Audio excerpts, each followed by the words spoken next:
The number of women who deliver at health facilities is low, and this is one of the major contributors to the high maternal mortality and infant mortality rates in Uganda. The current maternal mortality is estimated at 438 deaths per 100,000 live births, and the under 5 mortality is estimated at 55 per 1,000 live births. Consequently, Uganda's commendable efforts in achieving the concluded Millennium Development Goal 4 on reducing the under 5 mortality rate by 2/3 is threatened as the country focuses on achieving the Sustainable Development Goal 3 on good health and well-being. For this to happen, there is need for integrated high-impact solutions to some of the health-related concerns, like through use of the scorecard. This user-friendly real-time monitoring tool has been used for interventions around reproductive, maternal, newborn, and adolescent health.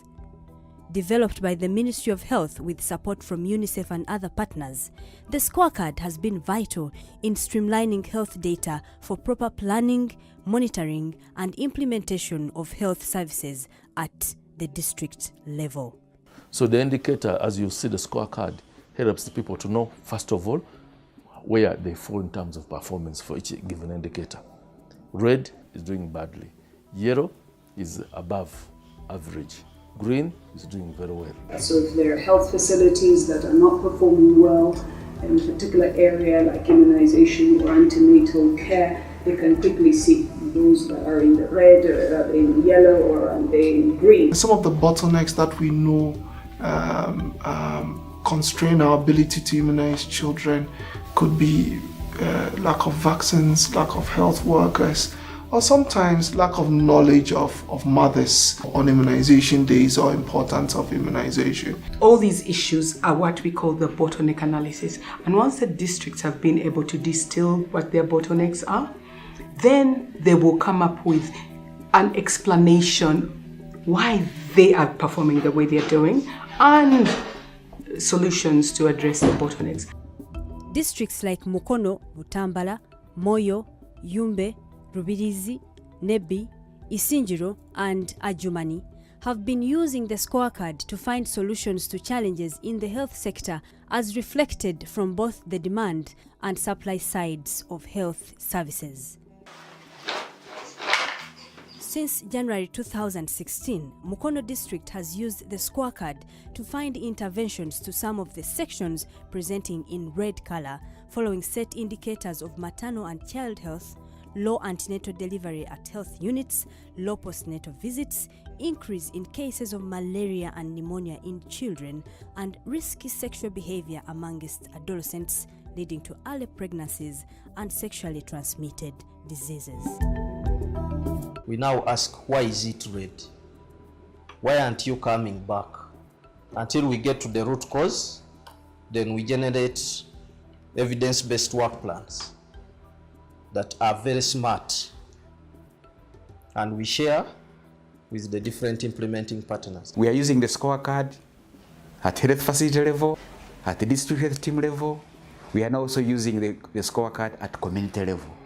So with all those levels having different education background, you must have a common tool that is understandable by both.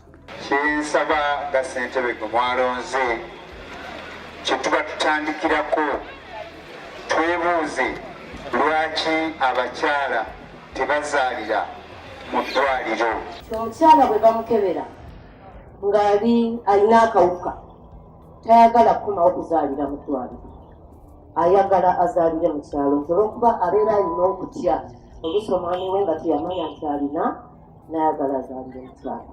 N'abasawo baba batono oluusi. Abakyala bajja ne batuula 15 ku mmeeza naye nga bakolako aliki ali omu, fena tetwenkana mu nsawo, kabe kasinga omulala asiibye enjala naye abakolako akola ku bantu 15, buli muntu amutwalako eddakiika 4. Nze bwe ngenze mu bakyala abasinga abatalina bisaanyizo bya mu ddwaliro. We work with consumers, we work with civil society organizations who may not have the details. If I put an indicator, okay, you achieved 63% Some people may clap, oh, 63, it's above average. But if our target was for 90 and above, like for DPT3 or measles coverage, and I'm at 63%, I'm not doing well. At the health facility level, a continuous quality improvement scorecard tailored to improve the quality of service delivery at these facilities is in place and has been used to aid evidence-based planning, monitoring and implementation, as is the case at Nachifuma Health Center 4 and Katogo Health Center 3.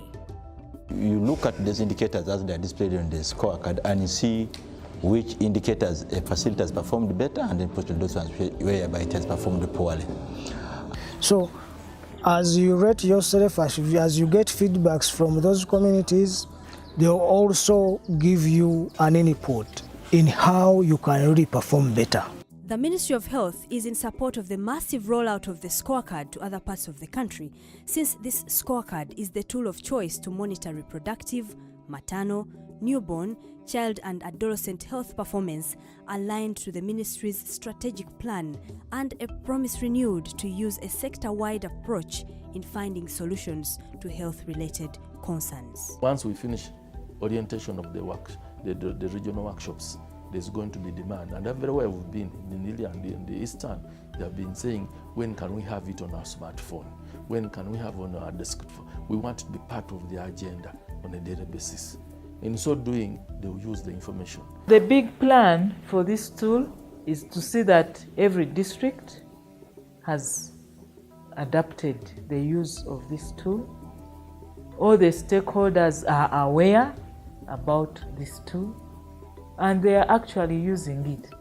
And the ultimate goal is to improve on our indicators and aiming at reducing the maternal, neonatal, child and adolescent morbidity and mortality. One exciting thing that we have seen in Uganda, which needs to be replicated in all other countries, is moving beyond the development of scorecard and implementing it as part of the planning process.